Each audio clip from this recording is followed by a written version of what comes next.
Let's try that again. Good evening. Welcome to Cocktail Hour. This is the Grand at Home. I'm Joe Furlow, the director of the Grand Oshkosh. With me, and I've been waiting to do this. Hang on a second. Do I have this? Is it? No, wait a minute. Is it this? Is it this? Which, Joe, you guess. The first one looked better. This one looks better. That's right. We have Gary on screen left and Mark on screen right. Thank you. Welcome. The Blackmans are, of course, the co-founders of ArtsPower Touring Children's Theater, and my guests today because they have a great program going that works so well with what I was looking for. And folks who have followed the Grand through the last 5 months know that from the moment we went down, and just like everywhere else, it was brutal. It was sudden, and it was we were closed. We were online almost immediately with the Grand at Home, but as we worked our way through the start of it, getting ready for the new year, it just keeps becoming more and more apparent that nothing is going to be normal about this year, and it just kept stretching forward. So, we made some changes in the shows. We moved shows. We changed some rules and some protocols, and thankfully we found something that looks like it's going to allow us to open with a very reduced and distanced audience on September the 12th. But the missing link is our Amcor Discovery Series. We had 10,000 kids from multiple counties, multiple grades, climbing on school buses and coming to the Grand to see shows, several of them being yours. And for 25 plus years. And how are we going to make that work when we know the field trips aren't going to happen? Enter my email from Gary Blackman, which says, hey, we're working on a program. It's going to be an in-demand version of our shows. And I want to kick it over to you guys to talk about how that developed. Well, you're right, Joe. By the way, thank you for having me. Great to see. Always great to see you. And we usually meet up in New York at the Arts Presenters Conference. It's always good to see you then. It's great to see you virtually too. So thank you for to be in Oshkosh tonight. We're in Montclair, New Jersey, which is a suburb of New York City, and we're delighted to be here. It's great. So ArtsPower, just the coronavirus became a real issue. Actually, the date was March 13th. We had 4 companies national touring theater out of New York City. And we pulled everybody off the road on Friday, March 13th, and almost immediately started working on an online option. As I was telling you before, ArtsPower was involved in something called interactive television. And it was a distance learning platform, mostly for high school kids who wanted to take, for example, a Latin class, and their high school didn't offer it, and a neighboring high school in the county or somewhere in the state offered it. They could go to TV rooms and take the class. So we really dipped our toe into that water many years ago, probably 20 years ago or so. And once the internet went away, but we've always been interested in putting our live theater programs online. It's not the same, and we don't expect the same result or feeling from watching a live performance. And kudos to you for figuring it out so quickly and making your venue accommodating for your audience. But that's kind of so far today it is. Who knows? But thank you. We're all figuring this out together, both from your side, the presenter side, and side, trying to figure out what's going to work. And the bottom line, we want to keep our audiences engaged.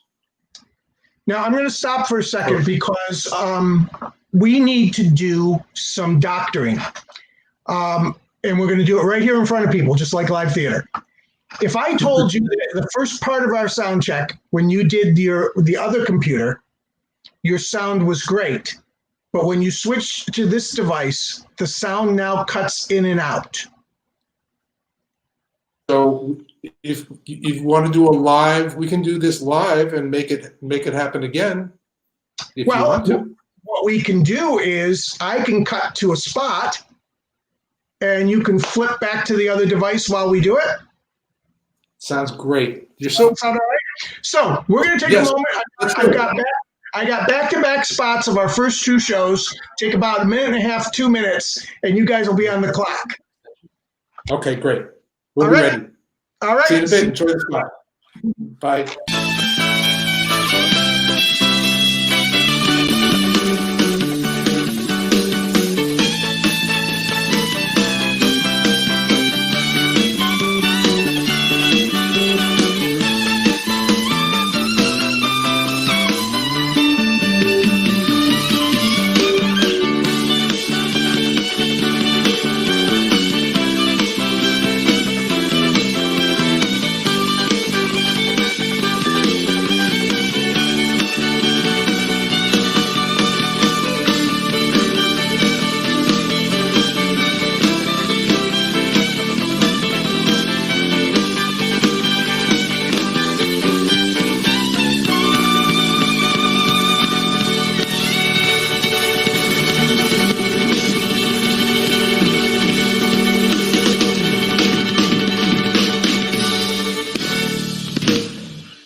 Oh, I love my baby better than a brand new sweater. I love my baby, he kisses me warm at night.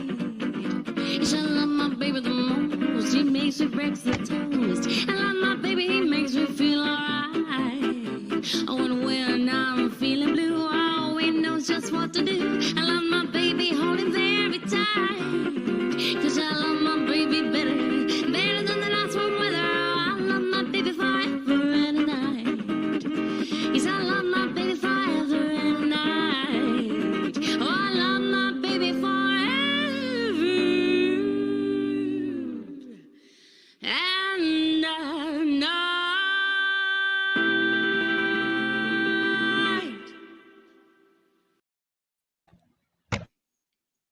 And just like that, we're back. The magic of technology. That's a nice job, guys. You want to like put on shows for like a living. Why don't we consider that? Yeah, thanks, Joe. I'll make a note. let's go back to that a little bit. But we're going to come back, and obviously we want to talk a lot about. I want to make sure that not just for anybody who might be watching this live, but this gets recorded and people are able to play it back on demand. And I suspect that by the time word gets around, there's going to be right here in Oshkosh today, as we're doing this. There's still an uncertainty about what school's going to be like. Some kids are doing virtual learning already; they've committed to it. I think the plan right now, I should know this, but I'm a grandfather, not a father, so I'm a school kid. I think the elementary kids are going into the schools, and the older kids are either alternating or whatnot. But it all could change, right? And I guess what I'm getting at is we could have a hybrid of people in school with a teacher who are looking for this product, and teachers who are teaching their kids remote in various homes.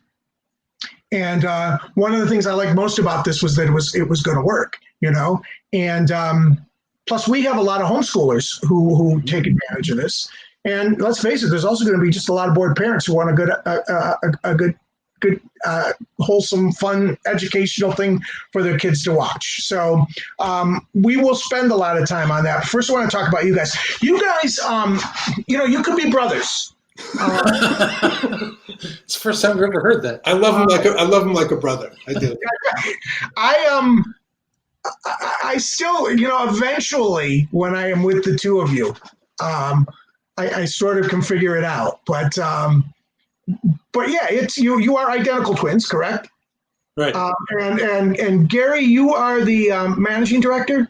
Yes. And handle the tours and that sort of stuff. Yes. Mark, you're the marketing and fundraiser person, correct? That's correct. Has that always been your role? I mean, did you guys just say, "Hey, let's go rent a barn and put on a show"? How does this happen? Well, we watched the Mickey Rooney movie and decided that was a really good idea. No, I think from the beginning, our roles kind of took shape organically, so that I was dealing more with the donor side in the beginning, and Gary was dealing more with personnel and just kind of more doing the managing director kind of thing. So it just happened organically. I don't think we ever really discussed it and started divvying up the responsibilities that way. But as our staff grew, we had to manage people in our different areas. So we learned more about what each of us had to do and continued in that way. So it was again an organic situation. I don't think we really discussed it too much. You're also each of you, as I recall, artistic guys, musical guys.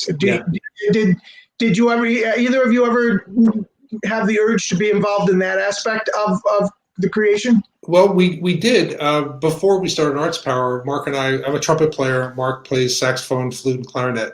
We went on the road. We were on the road for 10 years with a group called Blackman Brothers. We played colleges, we played concert halls. So we got a taste of touring firsthand. We actually were on the road with either a group that we were living in Miami at the time in Florida. We'd either carry a group with us or we would send music ahead and perform with musicians in different cities on small tours that we arranged ourselves. So we knew what touring was firsthand by doing it. And that kind of progressed into ArtsPower and our interest in theater. We've always been interested in theater. We grew up in the New York area. Our parents loved Broadway. And I think by the time we were 18, we had seen 40 musicals. And when we were kids, 9, 10 years old, Mark and I would write to the stage managers of a Broadway theater. I don't know what possessed us to do this. I don't recall why. But for the shows that we were seeing, we would write to them, tell them what day we were coming, and they would give us backstage tours. In those days, it was a very formal. Being a stage manager was very formal. Jacket, tie, the whole thing. This is in the '60s, and we stepped on the stages of 1776 and Man of La Mancha and Applause and major Broadway shows. We just had an interest in what was going on behind the scenes, and I think that's it's definitely informed our jobs and our desire to create ArtsPower in 1985. I was going to say now we're now 85. Now, does it start with a single show, ArtsPower, and is it always on tour from the moment you start? Well, originally we started with music, since music was our thing. We had a jazz quartet that performed, a group called Journey into Jazz that we did a lot of educational kind of work. Then Gary formed a group called Horns of Plenty, and there were some very notable musicians in that group. The trombone player from the Jay Leno Show for 15 years was in that group. So it's great musicianship. Also, we produced an Asian dance production, which was worked for many years. They were terrific. It was a really amazing kind of Peking opera program. But in 1988, we decided that theater was really where we wanted to go. So we produced 7 years ago, which was our first musical theater production. And we were an equity company, and we began touring that production regionally in the New York, New Jersey, Connecticut area, and then started to branch out. It really wasn't until a few years later that we had a jury showcase in St. Louis.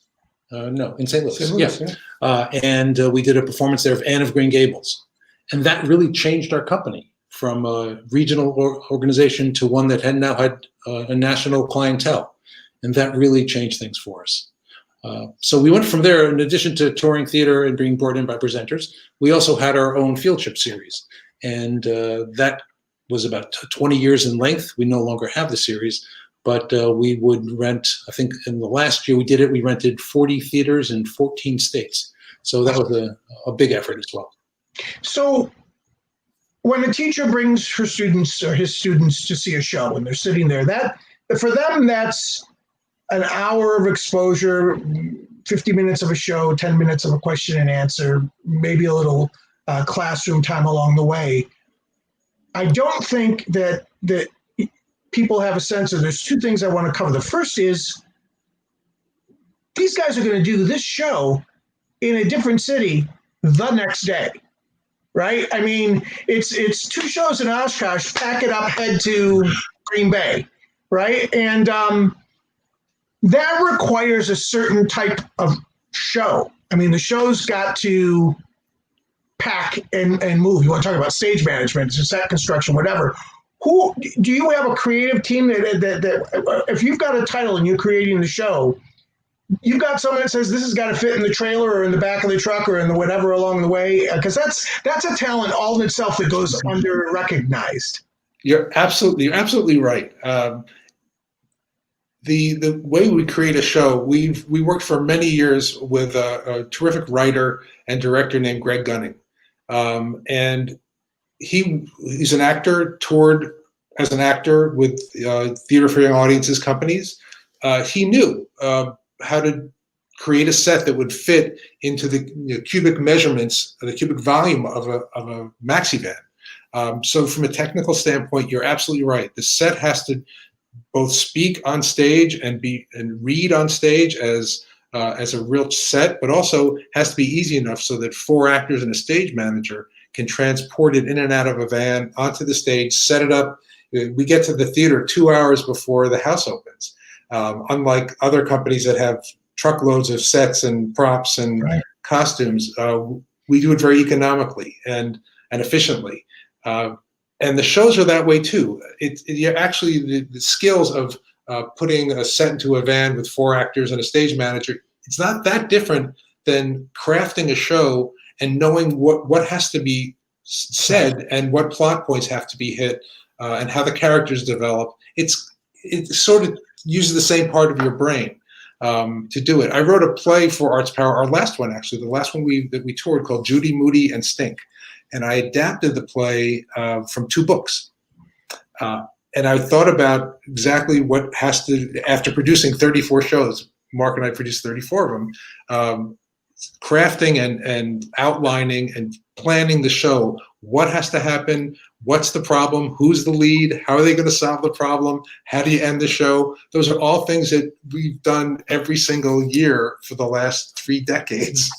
And it's gratifying. It's really fun to do, and you get immediate response. Well, and the challenge goes a little bit further too, because show X may play the Grand and it's 30 by 30 stage one day, and then take off. You wouldn't do it in the same year, but it's the example I can use. Then you would be in Appleton at the Performing Arts Center with the same show that came off the same trailer.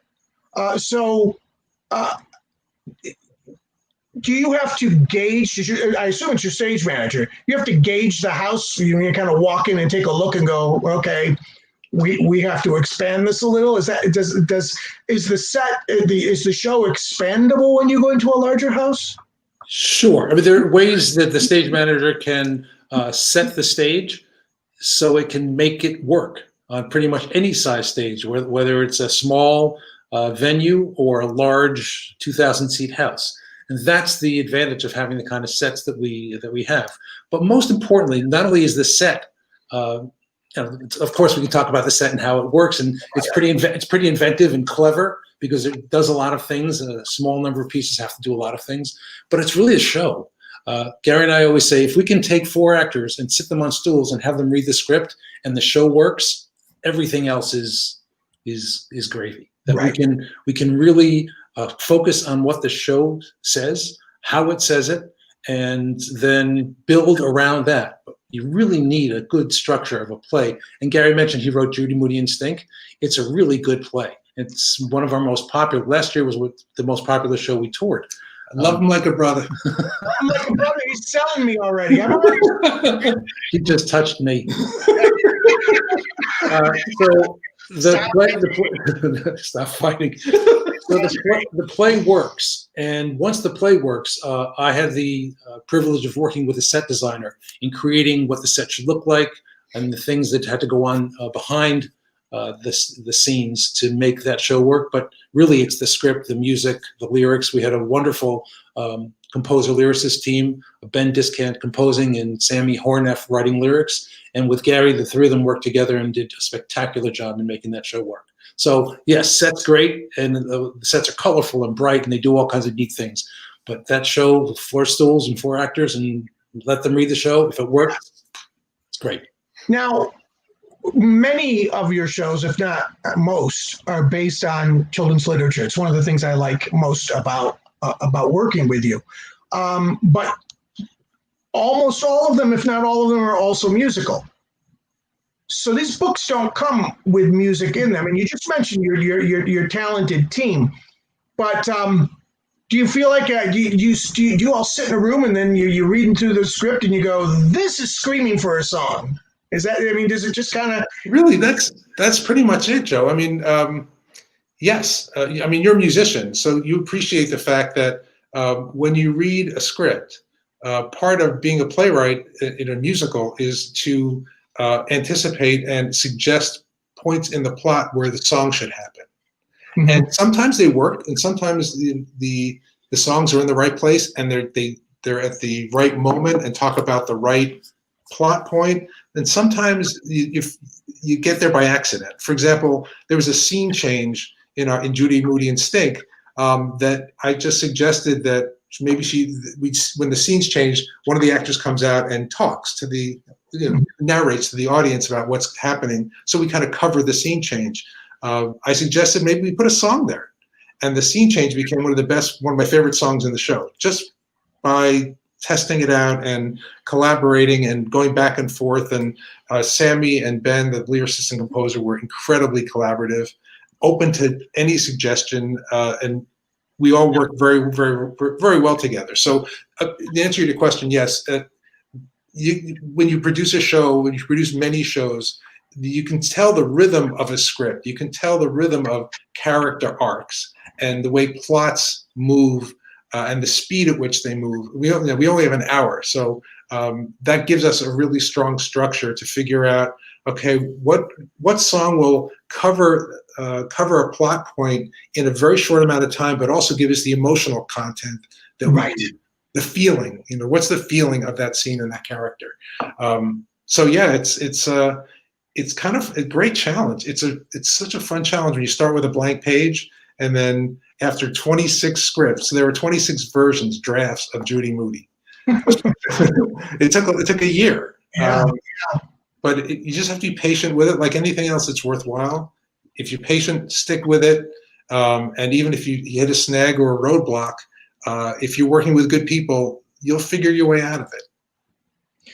one thing I've always been curious about is, you're carrying in any given year when we do sit and talk, you're carrying 5, 6, 8 titles, and certain ones are hitting the midway on the tours. It all flows together in a certain way, but there are some titles, and thankfully, and probably because I'm so thankful about it, the reason you always got them.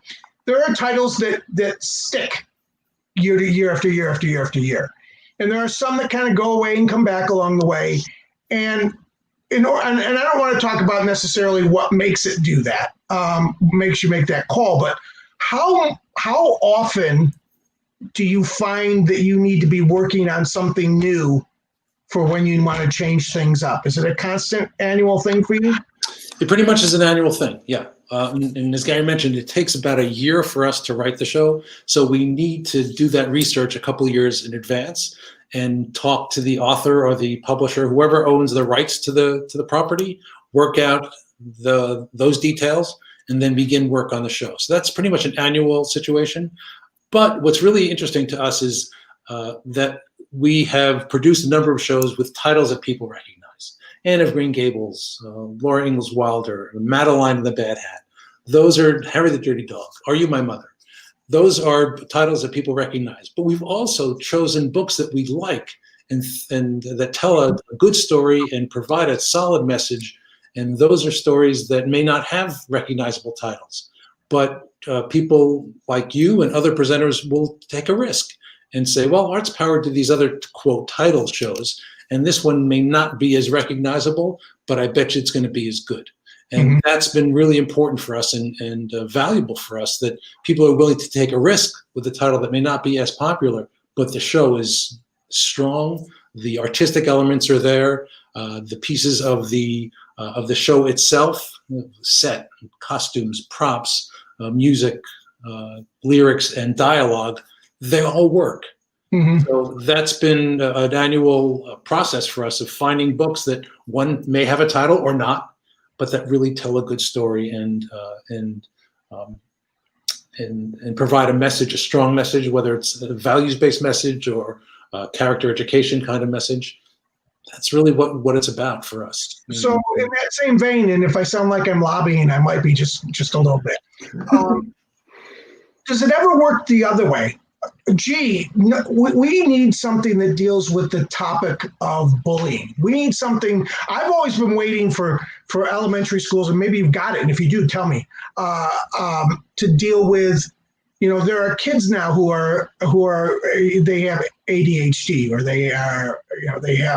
they have issues that appear to be other things in the classroom that are really something, and they've got feelings inside that are, they're aware that, you know what I mean? And it's so tough on an elementary school kid. I'm like, why can't, can we approach that some way? Do you ever let the issue or the thing drive you towards hunting for the show? Yes and no. Sometimes we do. We do have a show that deals with bullying, but that's not the main theme of it. We find that if it's, or at least this is our opinion, that if it's an obvious kind of issues show, I think it brings its own bias. You can make a decision about it. You prejudge it as, oh, this is going to be a bully show, and the bully's going to learn a lesson and get his comeuppance at the end. And I mean, while that's important, and I do think you're right, Joe, that that children have all sorts of feelings inside, and we agree. I think the three of us, we all agree that theater can help children understand their place in the world, where they belong. But we don't really go towards an issue. A lot of times, good books have issues in the plot. I mean, built in the plot. How do you deal with anxiety? How do you deal with Judy Blume, for example, her book otherwise known as Sheila the Great, that we musicalized we created a musical in 2000, is really her autobiography. She was afraid of thunderstorms, and she was afraid of leaving New York, and afraid of dogs, and afraid of swimming, and that's all part of the play. We look at it from as lighthearted a stance as we could, but she gave us her blessing on our script. But those are very important issues. How do you deal as a child with anxiety? And your point is an excellent one too, because when you talk about if the kid audience, kids are a lot smarter than we give them credit for, and if the kid audience figures out the sequence of a plot, then like as the bullying example you gave, then they're going to tune out, and the rest of the it just doesn't happen, and then they become those kids in the audience too, which drives that's all crazy. So I get that. That makes sense. So now I'm going to start because I'm looking up and we've been chatting for a half hour, and I've been getting into this area, and I want to get to the meat of this on demand. Is it ArtsPower on demand? Is that what you're calling it? It's called ArtsPower Theater on Demand. Theater on Official Demand. title. Yes. How many shows? Let's talk about what the inventory is going to look like, and then what had to happen, because I was fortunate. I feel like I was in on you figuring it all out, because I was figuring it all out at the same time. So how do you get from idea? I know when I talk about, we're gonna be live streaming our shows because we have the small audience, and we got people who aren't ready to come out yet. So we had to go find a company. I needed a 3 or 4 camera shoot. I didn't want this. I didn't want Joe on StreamYard live streaming a show. As great as this is, though, of course. As great as this is, by the way, it's been perfect since we switched devices. So whatever you did, it was great. But then you got to find a vendor to handle the thing, and you got to find. There's just so many. It's not just so easy to go, well, we'll just put it online. And so walk us through the process from the moment you kind of said, well, we better do this, to how do we do it? Sure. Well, we have a number of productions on video. And so what we thought was really important is to take them, professionally edit them, and then provide the product, the show, to people who wanted to see it. Make it really easily accessible to teachers, to home school educators, to parents and caregivers, so they could go online and access the information and access the program without a problem. But even more than that, and we've been doing this since we started, we wanted to create an educational component of this that allowed teachers to incorporate what we were doing on stage into the classroom. And that was really vital for us. So we started writing materials, grade-specific educational materials that we call study buddies, and also creating instructional videos for in support of the production. For example, Chicken Dance is the first one we put up, and it has an anti-bullying theme to it. But what was really important for us is to make sure that the themes of the show, like anti-bullying, are seen and heard and understood, but there's more to it than that.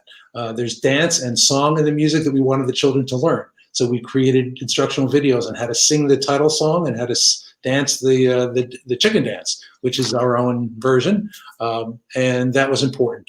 So, for example, for Chicken Dance, pre-K to 3, each grade level has its own study guide, and that's really important to us. They come with teacher guides as well, so if we're asking students questions, the teachers have the answers to them. And that's really the missing piece that we thought was vital to supporting every performance on video. And we're doing the same thing from the Mixed Up Files of Mrs. Basley Frankweiler is now up in its family edition, which is pretty much just the video itself. The school edition, as we call it, has all of the educational components, all of the lessons that accompany the video. So from the Mixed Up Files of Mrs. Basley Frankweiler, we have pieces about the museum, about the Italian Renaissance, about different parts of the story and the plot that students can focus on and talk about and write about and think about in ways that just seeing the show, which is great, wouldn't accomplish. Well, and trust me, I thank whoever I can thank every day that I don't have to homeschool a child right now, because that's hard work. And it strikes me that when you've just been talking about the idea that you've got it kind of, you've got not it's a show that comes with an activity book, and an activity book that helps the teacher as well as the student. which is great if it's, one kid who's been cooped up in the house forever. Yeah. And they put it on, and then by the end of the afternoon, parent, teacher, and child are chicken dancing around their living room. And in addition to that, Joe, I just wanted to say they can actually videotape themselves. They can record themselves, and then they can submit it to us, and we can post it if they want. We can post it online so that the children all over the country or wherever they see the show and record themselves, they can see what others are doing and how they're responding to it. That's really cool. That's brilliant. Do you also have? I don't think it happens for every one of your shows, but you have talkbacks or sessions with the author or someone creative with the shows as well. Is that a common part of what you do? It is. Chicken Dance, the one that Mark mentioned, that's already completed and up online and ready for access. I interviewed the book's author, a woman named Tammy Sauer, who's published 28 children's books. You can get to folks by heading to the grandoshkosh.org, and it is up and ready to be downloaded or watched from there. Sorry, had to put my computer. No, please, the great plug. So we talked to her. We also talked to the set designer, and he's a terrific guy and a very talented illustrator, and he shows how to draw a chicken on his computer. And we hope that parents and teachers and caregivers and students will also want to draw a chicken. It's kind of cool. It's kind of cool. That's great. So you had product. You didn't have to create videos of your shows to do it, but you had to edit it to make it appropriate for what you're doing. And then you added, for lack of a better word, that bonus content to the whole thing. Mm-hmm. You put the study guide into the into the version. Yeah. So you have that, and you've got your titles. Great. Now, the part we never knew, how do you deliver it to me, and how do I get it to teachers? And how did you figure that out? That's a great question. We talked a lot about it, and we wondered how we were going to. It's a marketing question. How do you get this really terrific product to people who need it, and even people who have never heard of it? So we have a family of presenters. You being one of our lovely and well loved. Your favorite presenter, one of our favorites. Exactly. So we were talking to people like you, and you gave us feedback. You helped us create this model so that we could market it, essentially, to other presenters around the country. And that was a really important step in the process for us, that you spoke freely and openly about what you thought this could be, how it could integrate into your program, and then exactly how we had to craft the program and the marketing effort to get it out to as many people as we could. So starting with our presenters, that's vital. That was really vital for us. But we also are marketing to teachers, individual teachers. And we have that experience because we did this field trip series for 20 years, where we were marketing to 100,000 teachers 3 or 4 times a year. So that we have an understanding of that. This is by email now. We're no longer sending collateral paper materials, brochures and such. So we're using email and social media in a way that we've never used it before, but it's been a big advantage for us to be able to understand how to use those tools to attract attention. And that's been important. And even talking to you today is really helpful for us, not just in terms of understanding what we need to do, but getting a better understanding of what you and our audience needs. And that's vital for us. It's really important. Let's talk a little bit about the way in which it happens, and I'm going to put it out there because this could have changed from the conversation we had about this. Yeah. Could have evolved. Whoops. A teacher is able to purchase this for his or her classroom, correct? But also, if it's virtual learning, there's an individual. How does that work? What are the different ways in which this product can be delivered? Essentially, the ways it works with the Grand Oshkosh, it works in a way that the teachers can go onto our website. It's called ArtsPowerOnDemand.teachable.com is the name of the website. And as a partner, you're an affiliate the way it works is the teachers can go online, but first you send them a coupon code. That coupon code entitles every teacher that signs on to a 10% discount at checkout. So that the cost of the program is $300 per classroom. 10% off is $270. For $270, the teacher will receive 30 codes, 30 coupons with one code on it. And they register their student. And the teacher can do it. The student can do it. The second or third grader probably has many academic accounts online. Caregiver, parent, a grandparent can establish an account on ArtsPower Theater on Demand. And once the account is established, that's where the purchase takes place. The teacher makes their initial purchase and then signs up his or her students online. That way the students and the teacher have 24/7 access to all the materials on the website. So it does take a little bit of time. It's a very easy setup. It's your first and last name, an email address, and a password. But once you've done it, is it that it works for all of the other shows in the future, correct?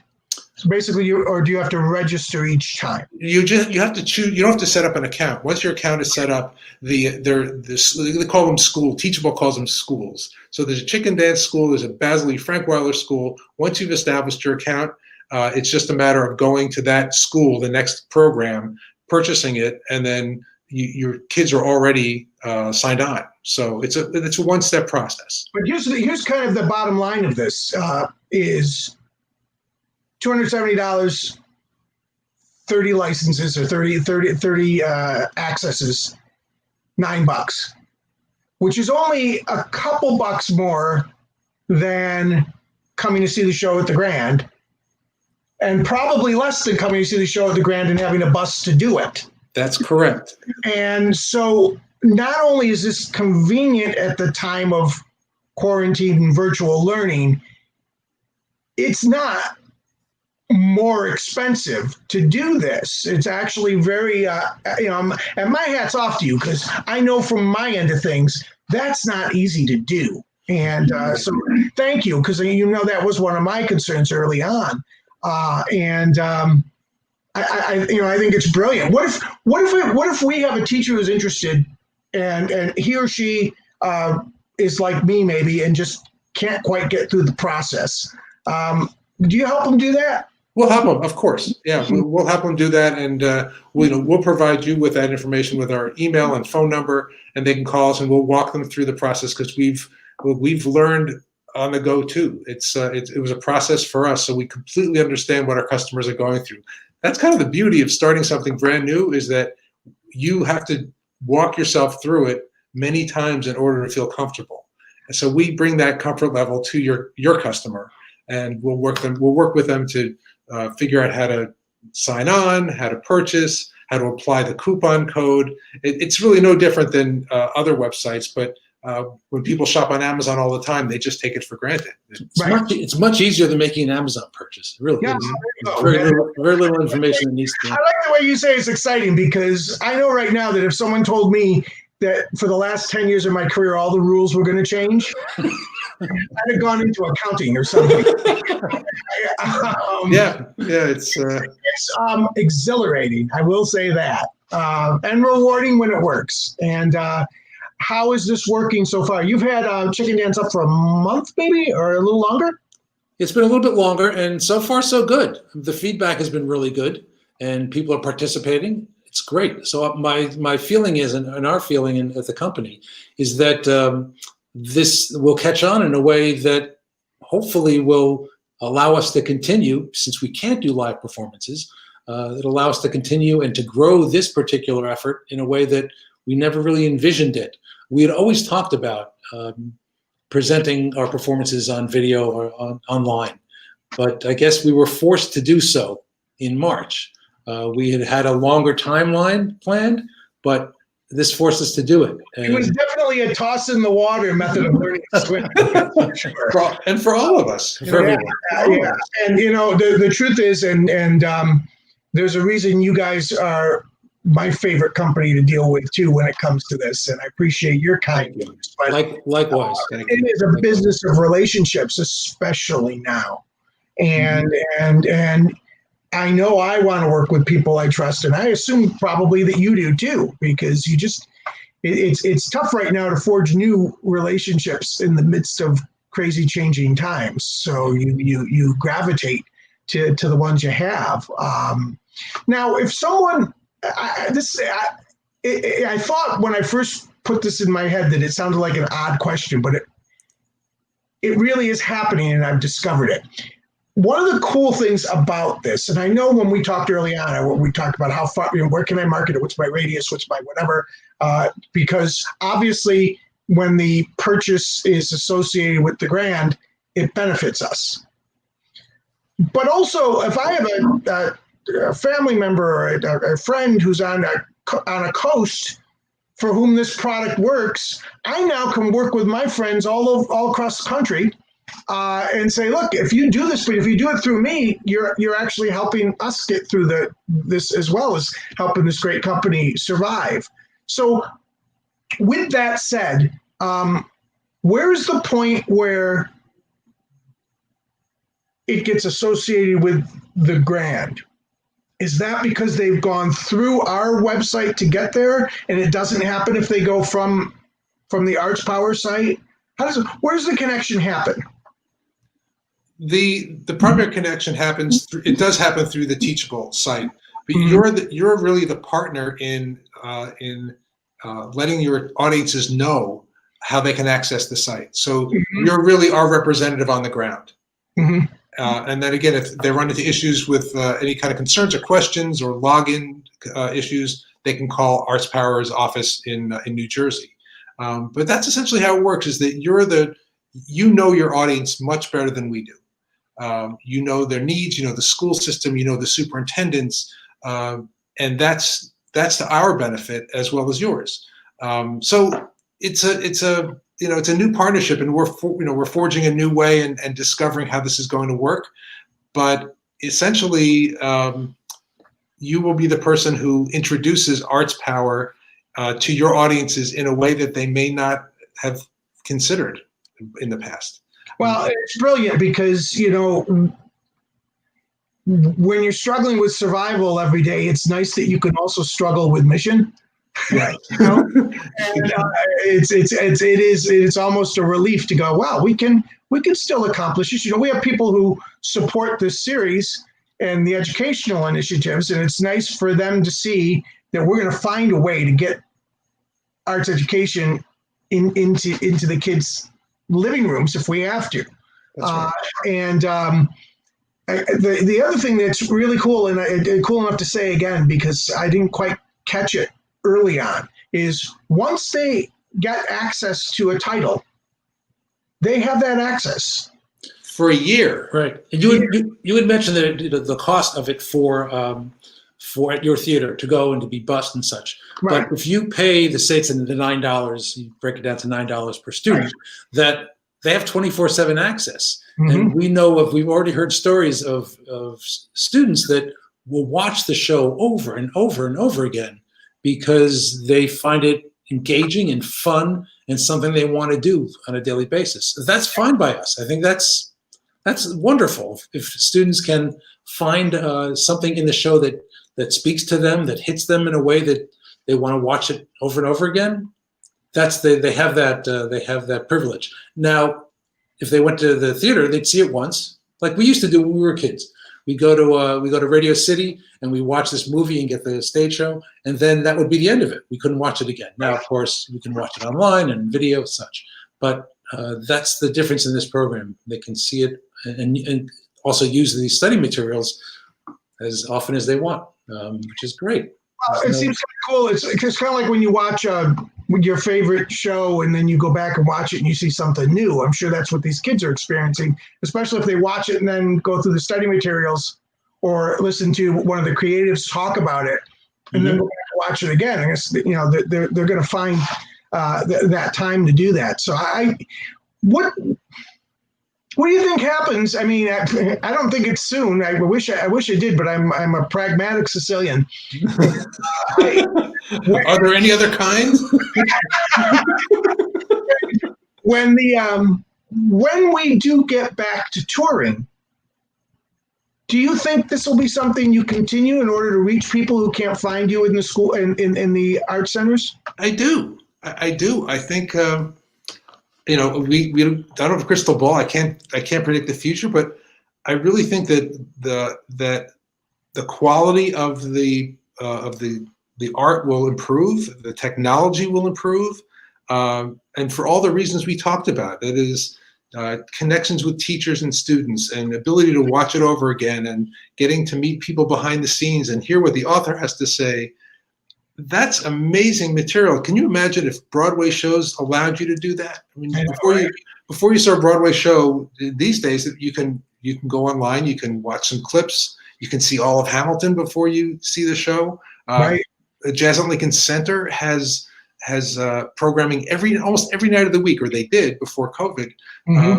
And I think it's all part of a whole experience. Yeah, I mean, and the Metropolitan Opera with their series where they do Saturday afternoons, HD Live. It's kind of like the forces of the world listened to us complain about people staying on the screens and said, "Okay." But also remember that there's students out there that don't have access. Mm-hmm. There are students that are homeschooled that don't leave their homes. There are students in hospitals that need this material. They need this kind of this education that they don't get because they're not attending school.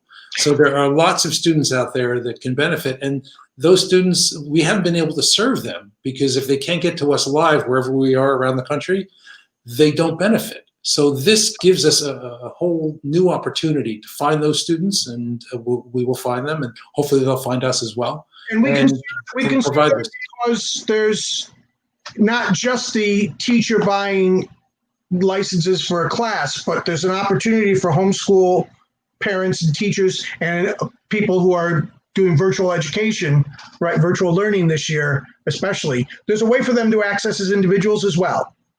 Yes, correct. Yes, they That's can do correct. that. Mm-hmm. Yeah. Mm-hmm. So they can. There's the individual cost if you want to just purchase this for your grandchild or your son or daughter is $15. Mm-hmm.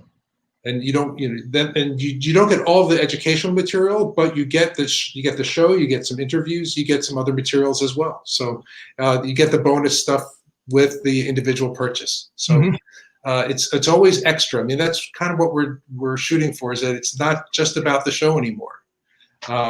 It's as much about the background and learning how the show is produced. Like it basically comes from experience. We see a Broadway show and we love the show when we were kids, but what's going on back there? Mm-hmm. And it has an impact, and it definitely had an impact on us as kids. We were just lucky. We lived in the New York area. We had parents who loved theater. It took us 10 minutes to get to the theater, and you could sit in the mezzanine for $4.50.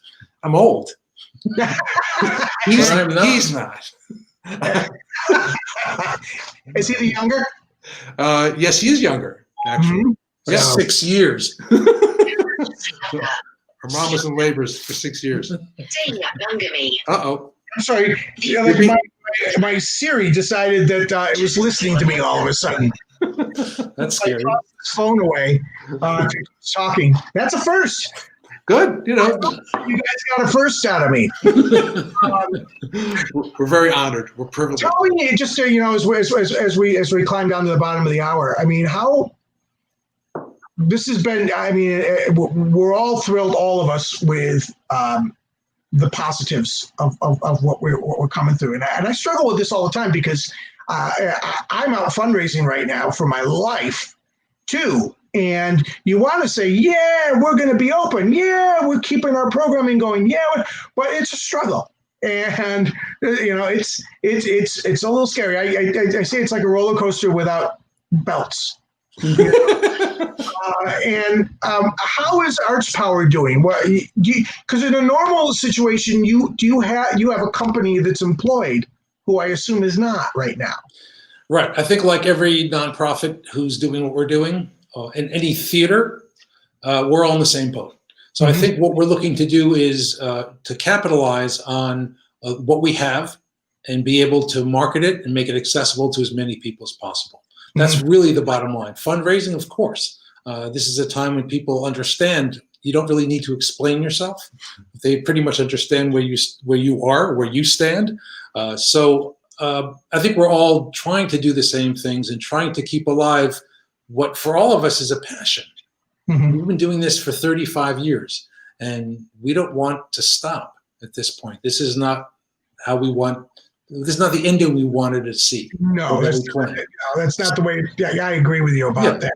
So we feel if we can share our passion and somehow translate what we're feeling to both the buying public in terms of our product, our shows, but also those people who can support us and those organizations, foundations, the government, then we'll be okay. We'll be okay. Yeah.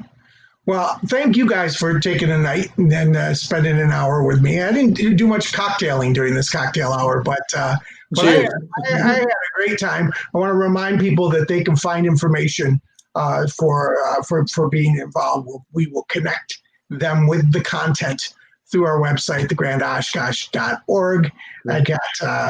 I got it backwards still. Gary and Mark Blackman. There we go. There it is. I love that. You switch it back, and then we'll just switch heads. Actually, in the middle of this, you didn't notice, but we changed shirts and positions. Oh my gosh, that's what happened during that time we were. You didn't just fix the sound. Great. Get it out. Great. There's always that first 30 seconds. Is this the guy I've been talking to, or is this the other one? Right. We're not Siamese. We are connected by this little cable, but we're two separate beings. That's right. Please tell me, though, because we've been doing this for 25 years, us, and please tell me that I'm not the only one that still gets confused. You're the only one. I'm the only one. No, a lot of people.